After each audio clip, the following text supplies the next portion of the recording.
วัสดีสบายดีเป้าพี่น้องพาพ้นอากาศบางพันแกงคอยพี่น้องเลยเช้านี่ตกจากคอยเริ่มมาใส่พุ้ยพี่น้องเอ้ยใส่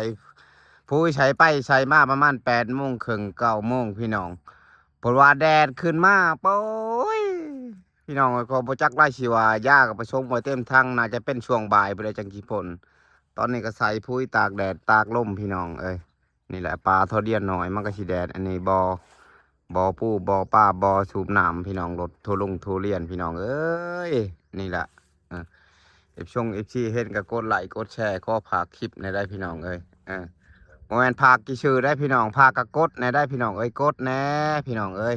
จะใจจืดใจดำไล่เอฟซีกะเบิ่งเอาใส่พุ้ยนี่ก็รถก็นั่งอยู่ในรถมีหลังคาเศร้าเมื่อยหน่อยๆพี่น้องเอ้ย